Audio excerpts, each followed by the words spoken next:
everywhere? Cats? Lots of them? Okay. Kitties, assemble.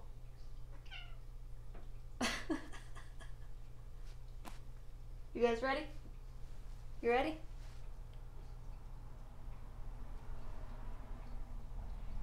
Guess we're ready.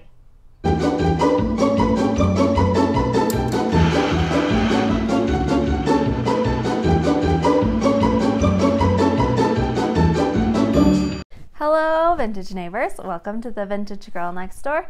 My name is Laci, and today we are talking about 1950s women's fashion. So I did make a video a little while back on how to identify vintage clothing. I will link that for you. What we're talking about in this video, however, is what did women's fashion look like in the 50s? We're going back to the basics, and I'm so excited to share with you. A wonderful subscriber sent me some awesome books, and I'm really excited to share them with you. So today's video, we are going to go through this book by Roseanne Edinger, 50s Popular Fashion for Men, Women, Boys, and Girls, specifically the part about women. I feel like this is going to be a fun series to just break down the fashion for each of those categories and really just kind of go into it so that you can see what does 1950s women's fashion even look like. This is a really good informative book. If I can, I'll put a link in the description for Amazon if I can find it on there. Hopefully I can for you. And so we're gonna go through the book, see what they say about 50s women's fashion, show you some examples, and then also I'm going to show you some examples of what they're talking about pulled from my own wardrobe and try them on for you so that you can see the 50s fashion in action. So if you are excited to learn a little bit more about 50s fashion, specifically 50s women's fashion with me, then you can go ahead and give this video a thumbs up. That would really help me out. This video is actually sponsored by Native. Native is a vegan, cruelty-free deodorant brand. Here is an example of their plastic-free version. I love these. Here's the thing. For the last several years, I have been a clinical strength kind of girl when it comes to my deodorant and held strong. It is the perfect time to try plastic-free for Earth Month. Plastic-free is the same formula as the regular, just more sustainable packaging. And Native is a proud partner of 1% for the Planet and commits 1% of their plastic-free deodorant sales to environmental nonprofits. The texture of the deodorant is not sticky, dries quick, holds up after exercise or being at the lake all day. I love the scents I chose. I got one of their new scents, Lilac and White Tea, and I can't decide. That one might be my favorite. I love that one. I also love the Coconut Vanilla, and then the other scent I got is Cucumber Mint. It's so hard to choose. They're all so good. It is aluminum-free, paraben-free, sulfate-free, vegan, and cruelty-free. Free shipping to the United States. 3 plastic-free deodorants are normally $39, but if you use my link and code Laci Fay, you can get them for $29, so that's 25% off. Without further ado, let's get into it. Let's check out this book and see what they have to say about 1950s women's fashion.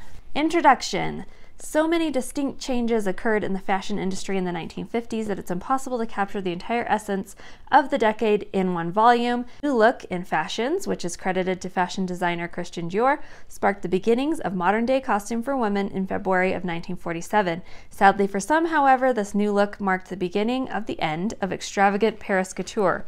Social and economic influences became more important, and inspirations were drawn from sources other than Paris. American style began to stand on its own after World War II. Let's talk about some of the fashion designers. During the 1940s, clothing was lacking in ornamentation due to war restrictions. A boxy silhouette with padded shoulders was the norm.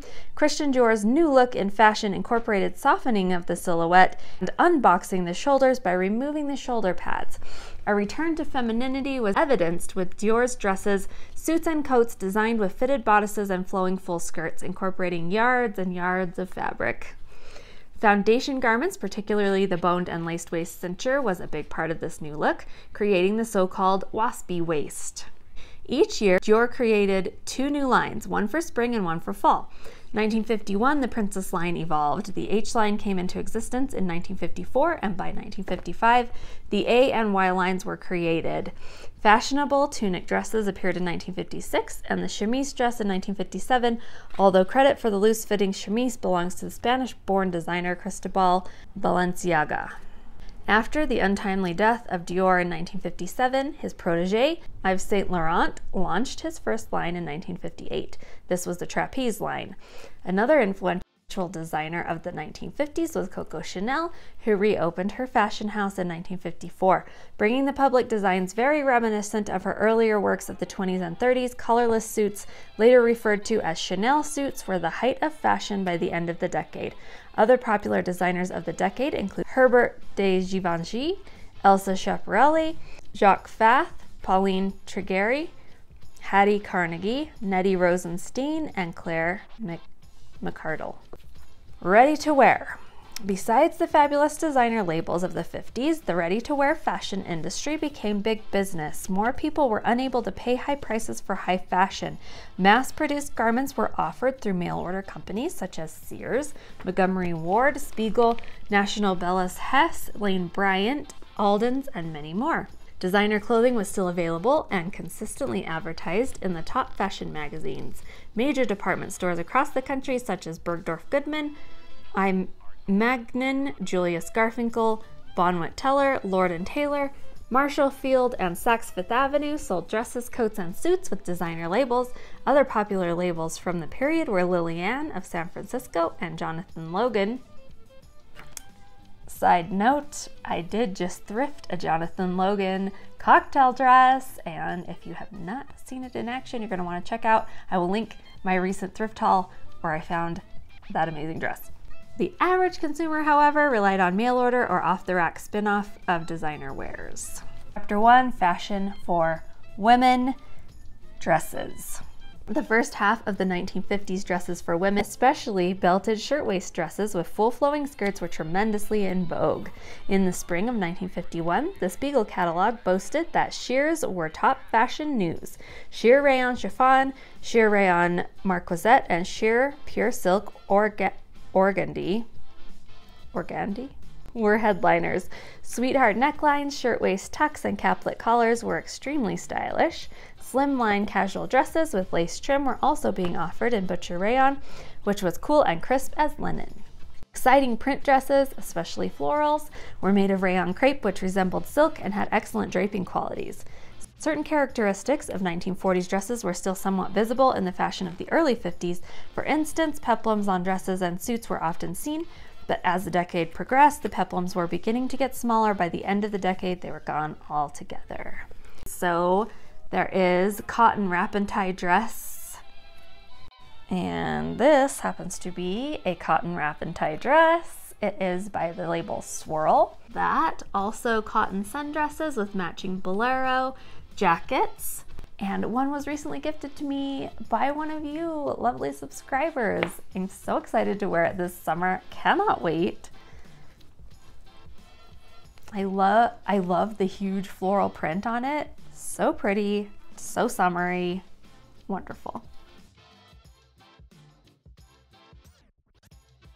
There's a lot of really cool house dresses by Fruit of the Loom. I would love to get my hands on some of those. Awesome.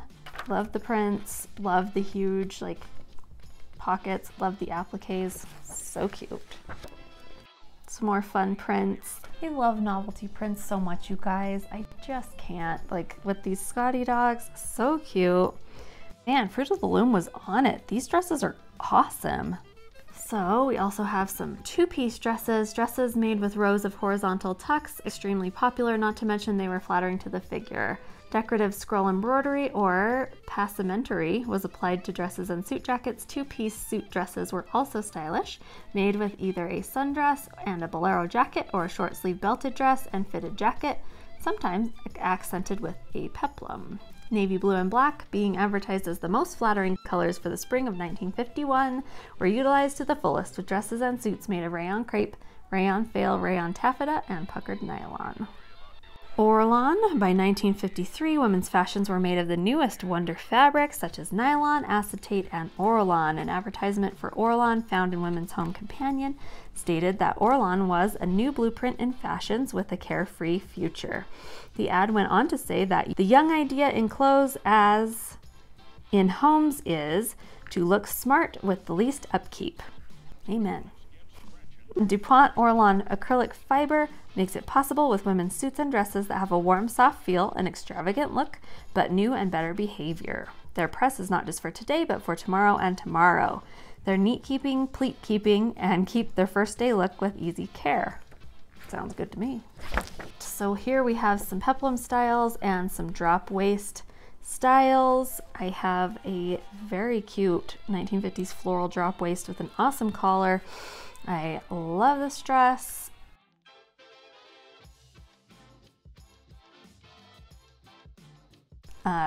This dress looks super familiar. I have one almost identical to it, except it doesn't have beading, but it has a whole bunch of buttons. So very cool. I love the pleating on the hips on this one. So pretty. Oh, that house dress. Oh my. Printed cotton day dresses by Marilyn of Philadelphia and Majestic. Yes, please. Can we just, with that green cutout collar and pockets with the cutout butterflies. I love it. I love it and I'm in love with it. Let's talk about some more fabrics. We got nylon. Nylon by DuPont was another popular choice for summer dresses, blouses, and lingerie. Almost all of my vintage nightgowns are made of nylon. Nylon washed easily, dried quickly, and needed little or no ironing. Many varieties were available, including plain or fancy puckered nylon, part nylon sheer, flocked nylon, nylon peak, and Orlan, and nylon blends. They were used consistently throughout the decade. Also, cotton. Cotton, always being a good choice for plain or printed summer dresses, was used tremendously throughout the 1950s. Many varieties of cotton were available: embossed cotton, cotton broadcloth, cotton batiste, polished cotton, chambray, cotton taffeta, and cotton plissé were a few of the favorites. All right, A-line and Y-line. In 1955, dress styles began to change to a certain degree with the creation of the A-line and the Y-line, but that did not mean the previous styles did not exist. Hilted shirtwaist dresses with full flowing skirts were still in vogue and constantly advertised for sale, along with new designs featuring drop waists or empire waists. Now we have jersey. In September of 1956, an article in Family Circle made mention of the newly fashionable jersey, with its many new faces being the most exciting fabric for that fall. The article went on to say that the new jerseys are firmly knit, an asset in draping and tailoring. Textures go all the way from the smooth surfaces to bulky novelties and tweed types. Because of their unusual style interest, you'll find jerseys in every type of apparel. Dresses, suits, blouses, and pullover tops were made of this fabric. Here are some examples of nylon dresses. I love sheer 1950s dresses, you guys. I need more of them in my life. I love them. They are so pretty. Most of them made of nylon. Advertised in 1953 as sheer loveliness in Mrs. Frocks. These dresses were made of organdy combined with cotton and cotton voile. Some of these fabric names are hard to say, guys. I'm sorry. I know I'm butchering some of them. Novelty cotton dresses, popular in the summer of 1953.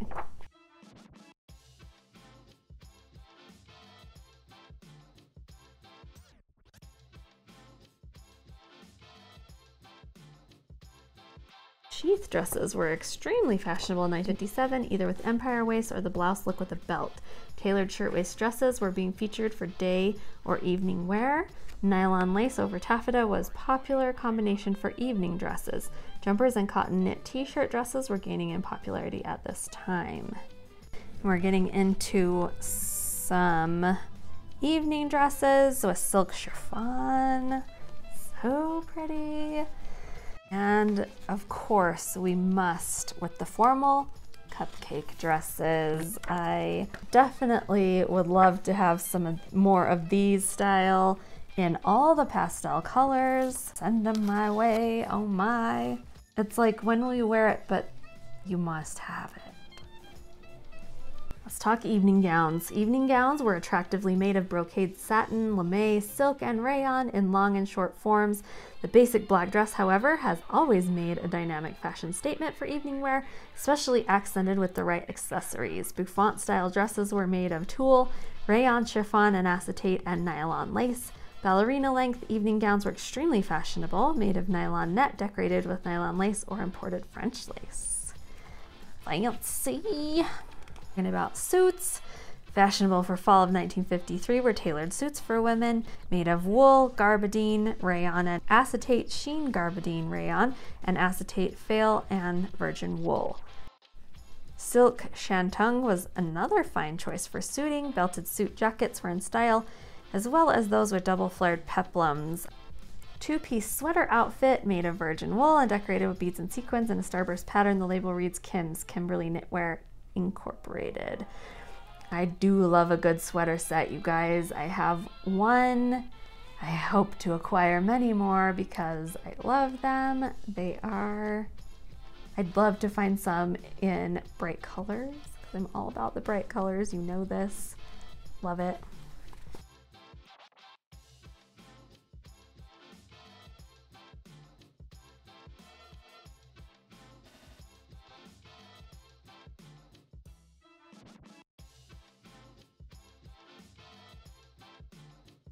Let's read about skirts.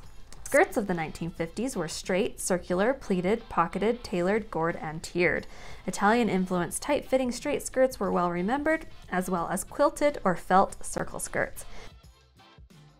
In 1953, Sears, Roebuck & Co. offered a 9-yard taffeta whirl skirt, which was 3 yards fuller than the normal circle skirts of the period. That's a lot of taffeta. 9 yards? Oh my. I love it. Perfect for jitterbugging, the generous amount of fabric accommodated your perkiest petticoats. Printed cotton skirts with floral or whimsical designs were popular throughout the decade. Rayon, wool, corduroy, broadcloth, flannel, taffeta, and gabardine were also used for skirt making. By 1958, more slim straight skirts were featured for sale than full skirts. The length of the skirt was also beginning to rise. Some of these skirts and patio sets from 1954. Love it. I do have a awesome turquoise patio set that I love. I will show you. Well, let's talk blouses. Blouses for women, made in many fabrics, came in all shapes and styles. In the early 1950s, rayon crepe, nylon, and cotton were used frequently. By 1955, dacron was considered another wonder fiber. Similar to nylon, dacron was easy to launder. It dried quickly, needed little or no ironing. It was a perfect choice for the fancy pleated and ruffled blouses of the period. Puckered, flocked, and sheer nylon blouses came in all colors and were perfect to use with suits. Let's talk sweaters. Neatly tailored sweaters made of nylon, Australian zephyr wool, virgin worsted wool, cotton and rayon, and cotton boucle were fashioned in the early 1950s. Button-down cardigans, fitted pullovers, and V-neck Hollywood-style coat sweaters were the rage. As the decade progressed, Orlon became one of the more popular fibers used for knitted sweaters. Tweed sweaters were made of nylon flecked with wool. New colors were introduced for spring and for fall. Holiday season was the time for dressy sweaters made of angora and cashmere with hand-beaded decorations. Mohair was also introduced in the 50s. Sweaters were trimmed with fur, metallic braid, beads, sequins, floral appliques, lace, and embroidery. Adaptable and versatile sweater shrugs with dolman sleeves were popular throughout the decade. I do love a good 50s beaded sweater, you guys. Beaded cardigan, I have a few of them and they are beautiful. Honestly, would not mind collecting more. Also would not mind collecting some just regular old pullover sweaters. Now we're talking casual sport clothes. Casual sport clothing for women consisted of Bermuda shorts, short shorts, slacks, halter and camisole tops, swimsuits, sunsuits, and culottes. Pedal pushers, which came below the knee, were extremely popular in the early 50s. Capri pants, which came above the ankle, were fashionable in the late 50s. Dungarees for women were popular in the early 50s, made of sanforized cotton. In 1955, the nude denim, which was made of rayon and acetate, was available in a wide range of fashion colors. Mexican and Indian influences were visible in peasant-style clothing. In 1957, Montgomery Ward advertised casual clothes with many looks from many lands. Items like French-inspired overblouses, Italian gondolier jackets, Jamaican-type bandana print blouses, and Caribbean-look shorts were offered. Western-style clothing was also popular for women, with embroidered shirts taking top billing. Oh boy, you guys. Popular styles in swimwear for the summer of 1955. Yes, please, I'll take one of each. Oh my, I love 1950s bathing suits so much, and I need more of them in my life. The end. I do have a few 50s bathing suits, and I love them. They are so flattering. I love the swimsuit designer Rosemary Reed. I feel like her suits were just the best. So flattering, so well made. Awesome construction, love them. Okay, let's talk nightwear lingerie. Glamorous nightwear for women consisted of gowns made of rayon crepe, knit rayon with satiny stripes, nylon tricot, acetate, and rayon crepe and acetate tricot. Cotton plissé was extremely common throughout the decade, and gowns, pajamas, and robes were made of this fabric in plain or printed styles. Cotton plissé was another wash and wear fabric of the 1950s. Pajamas were man-tailored or mandarin style. Collarless and Peter Pan collar styles were also popular. By 1955, Dacron and nylon blends created nightgowns with permanent pleated designs. Lounge and sleep sets were fashionable, consisting of pajamas and matching robes. Robes came in all shapes and sizes. Dusters were stylish, as well as tailored coachman-style robes. Brunch coats and wraparounds were popular throughout the decade. Quilted cotton, embossed cotton, chenille, rayon, satin, silk, acetate, flannel, and terry cloth were used. Robes made of Dacron and nylon were advertised as miracle robes in 1955 because they were luxurious yet economical, with features like wash, drip dry, needs no ironing, and resists rips and wrinkles. Please, can we have a moment for this summer duster made of navy blue crinkle cotton with white trim and red cat appliques on each patch pocket, made by Fruit of the Loom. Fruit of the Loom, where have you been? Because why have I not known of your greatness until now? What in the world? Oh my, there's a turquoise one. You guys, I need the cat pocket robe. Help. It's so cute. The chenille robes. Yes, please. I still am on the hunt for a chenille peacock bathrobe. Oh, can we just take a moment and appreciate the shoes? Saddle shoes, that's from the 1951 Sears and Roebuck catalog. Oh, I love these Jewel Brights. Oh my goodness, I need those in my life. Advertised as bright color mates for your house coats, these slippers were offered for sale in 1953. Slippers, man, I'd wear those out and about. Those are awesome. And we've got leather and nylon mesh shoes, popular in 1957. That's quite a high heel, you guys. Lovely assortment of high-heeled shoes, fashionable 1953. Shoes and handbags styled for 1959 summer season. Ooh, I love those. Pastels, yes. And the ones with the matching purse. Ooh. Yes, please. Lastly, we've got some accessories in here. There are handkerchiefs. Very pretty novelty print handkerchiefs. So pretty. I do have a small collection of handkerchiefs. And then we have some gloves made of nylon, solid and sheer, striped and flocked. I love sheer gloves so much. Ooh, those black and white striped ones. Those are amazing. And lastly, we have some belts. I actually don't have any true vintage belts aside from ones that have come with dresses, vintage dresses, but these ones are very cool. I like these wide elastic cinch belts, simulated pearl buckles, very cool. That is it for the women's fashion section. We made it through. Thank you again to Eric for sending me this wonderful book, as well as a few other wonderful books and vintage treasures. Thank you so much. I love it, and it's been so fun looking through this book with you guys. I hope that you enjoyed doing a little bit of a deeper dive into 1950s women's fashion with me. It was a lot of fun. I had a lot of fun showing you some examples from my own closet. And let me know, I think it would be fun to go through the rest of that book, talk about the children's fashion, teenage fashion, and men's fashion of the 1950s. So if you would like to see that, let me know in the comments, give me a thumbs up on the video, and I will continue this little 50s fashion book series. Thanks again to Native for sponsoring this video, and you guys want to check out the description for a link, and you can use my discount code right there.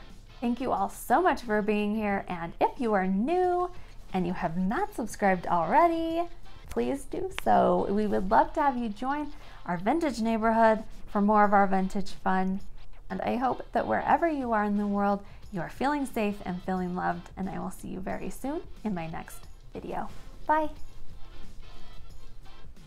Hello? You're kind of in the way there, dude. You know that? Did you know that you were kind of in the way?